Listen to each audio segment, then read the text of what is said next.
안녕하십니까? 오늘은 시장의 주목을 받는 시오스의 기업 가치를 심층 분석하겠습니다. 시오스는 현재 독보적인 기술 경쟁력을 바탕으로 시장 내 입지를 다지고 있습니다. 이번 분석은 철저히 재무적 안정성과 기술적 추세를 중심으로 진행할 것입니다. 펀더멘털은 기업의 장기적인 생존과 성장을 결정짓는 가장 중요한 척도입니다. 기술적 분석은 시장 참여자들의 심리와 수급의 흐름을 파악하는 데 필수적입니다. 우리는 객관적인 데이터만을 바탕으로 이 기업의 현주소를 진단하고자 합니다. 본 영상은 특정 종목의 매수를 권유하는 것이 아닌 정보 제공을 목적으로 합니다. 보수적인 관점에서 위험 요인을 먼저 파악하는 것이 투자의 기본 원칙입니다. 이제 시오스의 재무 구조부터 차근차근 확인하며 본론으로 들어가겠습니다. 객관적이고 냉철한 시각으로 분석의 여정을 시작하도록 하겠습니다. 첫 번째로 시오스의 매출액 성장 추이를 면밀히 살펴보아야 합니다. 최근 매출액의 연평균 성장률은 시장의 평균치를 상회하고 있습니다. 이는 핵심 제품에 대한 시장의 수요가 견고하다는 강력한 증거입니다. 매출 비중의 다각화가 이루어지고 있는지 확인하는 것이 매우 중요합니다. 영업이익의 질적 성장이 동반되고 있는지 영업이익률을 체크해야 합니다. 규모의 경제를 실현할 수 있는 시장 지배력이 확보되었는지 판단해야 합니다. 영업 비용의 통제 능력은 이 기업의 효율성을 증명하는 지표가 됩니다.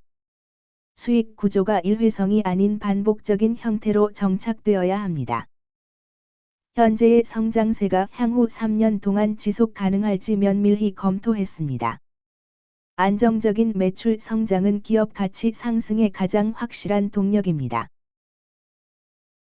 다음은 기업의 재무 건전성을 나타내는 부채 비율과 유동성 분석입니다. 부채 비율이 업종 평균 대비 안정적인 범위 내에 있는지 확인했습니다.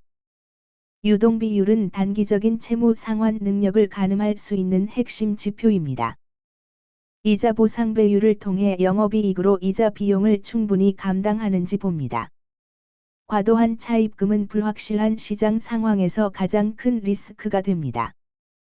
현금성 자산의 비중이 적정하게 유지되어 운영의 유연성을 확보해야 합니다. 자본 구조가 자기자본 위주로 건강하게 구성되어 있는지 살펴야 합니다. 우발 채무나 우발 손실이 재무제표 상에 숨겨져 있지 않은지 확인했습니다.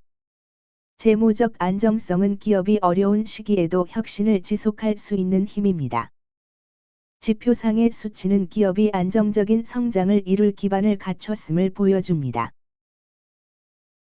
이제 수익성과 영업활동 현금 흐름의 상관관계를 분석해 보겠습니다. 영업활동 현금 흐름이 순이익과 일치하는 방향으로 흐르고 있는지 봅니다. 회계적 이익보다 현금 창출 능력이 기업의 진짜 실력을 보여줍니다. 잉여 현금 흐름은 향후 설비 투자와 배당 재원으로 활용될 수 있습니다. 매출 채권 회수 기간이 단축되고 있다는 점은 긍정적인 신호입니다. 재고 자산의 회전율이 개선되고 있는지도 수익성 재고의 핵심입니다. 영업이익률의 점진적인 개선은 비용 효율화의 성과를 반영합니다. 자본 효율성을 나타내는 로 지표가 우상향하고 있습니다. 현금 흐름이 원활한 기업만이 시장의 변화에 기민하게 대응 가능합니다. 수익성과 현금 흐름의 조화가 시오스의 미래를 뒷받침하고 있습니다. 차트 분석의 첫 단계로 주요 이동평균선의 배열을 확인하겠습니다. 정배열 상태는 강력한 상승 추세의 시작을 알리는 신호로 해석합니다. 이동평균선의 기울기가 가팔라질수록 상승의 탄력이 강해집니다. 21선과 61선의 골든 크로스는 단기적 매수 관점을 제시합니다. 장기 이평선인 201선은 전체적인 추세의 방향성을 결정합니다. 가격이 주요 이평선 위에 머무는 동안은 추세가 살아있다고 판단합니다. 이평선 간의 이격도가 지나치게 벌어질 때는 조정의 가능성도 봅니다. 지지선으로서의 이동평균선 역할을 확인하며 매매 전략을 수정합니다. 차트는 과거의 가격 데이터가 현재의 심리를 어떻게 투영하는지 보여줍니다. 현재의 추세는 시장 참여자들의 기대감을 기술적으로 반영하고 있습니다. 가격보다 정직한 신호는 없지만 그 신호를 확증하는 것은 거래량입니다. 상승세에서의 거래량 증가는 기관과 외국인의 매집을 시사합니다. 반대로 거래량이 줄어들며 상승하는 것은 신뢰도가 낮다는 뜻입니다. 전고점을 돌파할 때 동반되는 거래량은 강한 돌파의 힘을 의미합니다. 하락세에서 거래량이 터진다면 이는 투매를 동반한 바닥 신호일 수 있습니다. 거래량 없이 나타나는 변동성은 휩소일 확률이 매우 높습니다. 매물대를 통과할 때 거래량이 실려야만 진정한 추세 전환이 가능합니다. 거래량은 시장의 에너지를 나타내는 핵심적인 보조 지표입니다. 우리는 거래량의 변화를 통해 메이저 수급의 의도를 읽어내야 합니다. 거래량 수반 여부가 종목 선택의 성패를 가르는 잣대가 됩니다. RSI와 MACD 같은 보조 지표는 매매 타이밍을 결정짓는 도구입니다.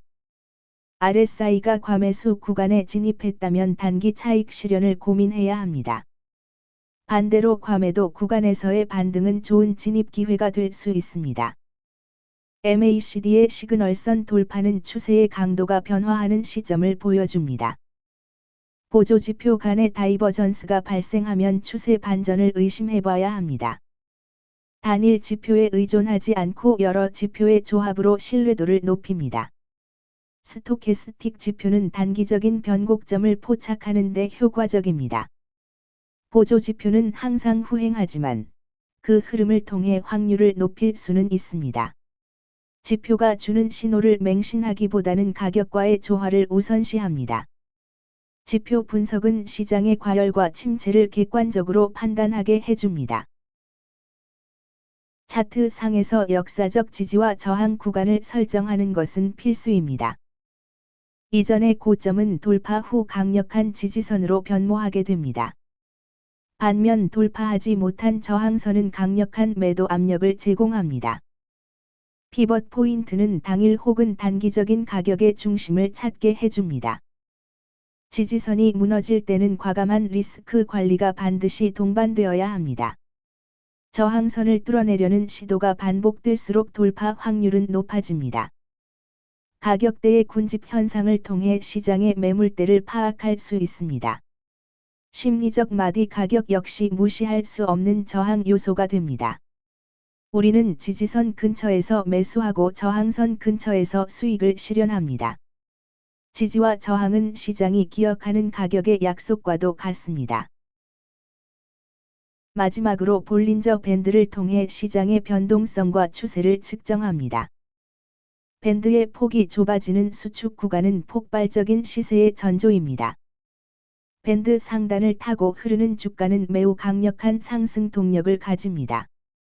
하단 밴드의 주가가 닿을 때는 기술적 반등을 노리는 구간입니다. 표준 편차를 활용한 이 지표는 가격이 밴드 내에 머물 확률을 보여줍니다. 변동성이 확대되는 구간에서는 추세 추종 전략이 유효합니다. 밴드의 확장은 새로운 추세가 형성되고 있음을 알리는 신호입니다. 평균으로 회귀하려는 성질을 이용한 역추세 매매도 가능합니다. 시장 상태가 정체기인지 확산기인지 볼린저 밴드가 말해줍니다. 변동성을 이해하는 것이 곧 위험을 통제하는 시작점이 됩니다. 이제 시오스 분석을 정리하며 투자에 대한 결론을 도출하겠습니다. 기업의 펀더멘털과 차트의 기술적 신호가 조화를 이루는지 확인해야 합니다. 어떤 분석도 시장의 불확실성을 100% 예측할 수는 없습니다. 항상 비상 계획을 세우고 리스크를 분산하는 습관이 중요합니다. 투자는 감정이 아닌 철저한 원칙에 의해 수행되어야 성공합니다. 자신의 투자 성향에 맞는 매매 전략을 스스로 확립하십시오. 장기적인 안목으로 기업의 성장을 함께하는 것이 성공의 지름길입니다. 시장의 소음에 흔들리지 말고 본인이 분석한 논리를 믿으십시오. 장기적인 안목으로 기업의 성장을 함께하는 것이 성공의 지름길입니다. 시장의 소음에 흔들리지 말고 본인이 분석한 논리를 믿으십시오.